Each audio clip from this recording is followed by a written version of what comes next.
Peggy 18.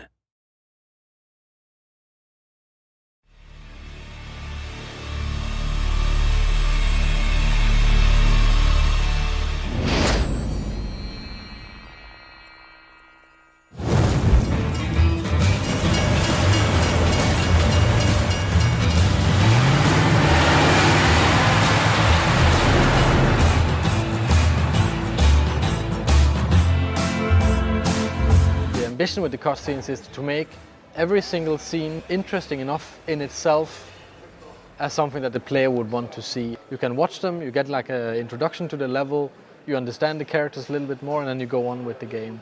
In a game like Hitman, where there is so much gameplay, there's so much within the game mechanics to challenge the players, the cutscenes also becomes a break between those kind of challenging gameplay moments. Damn it!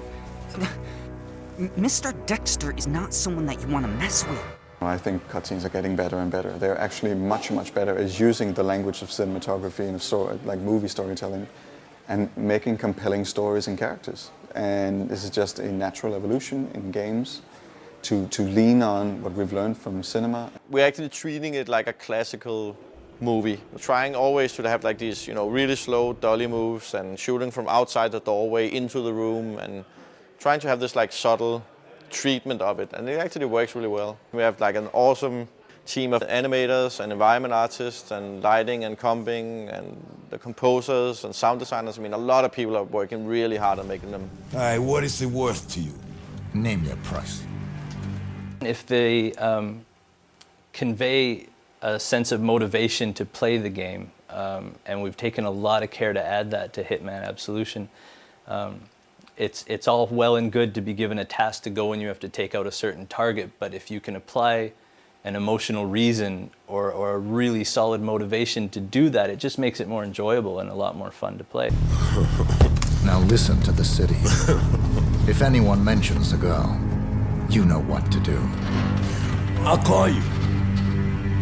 We started out wanting to do motion capture and then do voice acting separately and kind of combine it. This is a classical way, at least for us, to produce cutscenes. But we were allowed to hire real professional Hollywood actors and do the performance capture, which is basically doing motion capture, facial capture, and voice at the same time. Mr. Travis, you know this is my prayer time. This definitely reminded me of making literally a motion picture.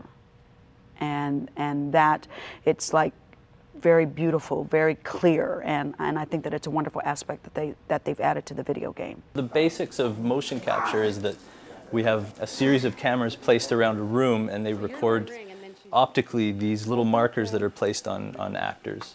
And it triangulates the data in the space and records movement, and we cover the actors with all of these and we can tell where their arms and legs and torsos are in space.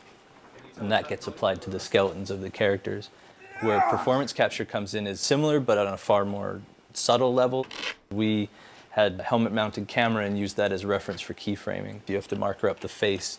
There's a lot of micro movements that get captured, and that goes through a similar process, but it usually requires far more cameras to pick up the smaller dots and the smaller ranges of movement. Also with ours, it required a soundproof studio, which Giant had, where we shot, so we could have the actors' voices synced up with their movement and just get a more believable performance out of them. That was really important to us. Well, I always describe motion capture to people as the most natural performance an actor will ever have in the most unnatural environment. Because you're never having to cheat to camera, you're never having to cheat to a light, you're never having to worry about a camera over the shoulder, they don't have to worry about hair, makeup, lighting, wardrobe, nothing. All they're having to worry about is true performance. We found him. Okay, people, listen up. I'm giving a green light on this operation. I want 47's head on a platter in front of me ASAP! The only way I can describe it is, yeah, you got the 360 because the cameras are everywhere, but you also have this monkey suit on and this silly hat with a camera sitting in front of your face. And so the focus level that it takes is unique within itself, playing a lot of technology that you're pretending is not there. So it's a whole other thing it takes some adjusting to get to. For example, just a simple thing, like, see this thing right in front of your face? It's very hard to focus on the other actor if that's there, and like this character smokes. So just technically, you can't bring a cigarette up because you smack into that camera, so you have to find a way that looks cool and goes in there and does it. So it was challenging. The actors did have a lot of good suggestions, and they would say, this feels like out of character, and we'd be like, that's true, and we had a lot back and forth. So we spent quite a bit of time on working with their voices, on getting a little deeper into the characters, like giving them some layers to the performances. The physicality and the origin of it is very much on the actors' shoulders, but from that point on, the animators' involvement in it shouldn't be really sold short. They add a huge amount of emotion and of physicality and everything to the scene. Wait. I heard you. You want me to snatch some chick?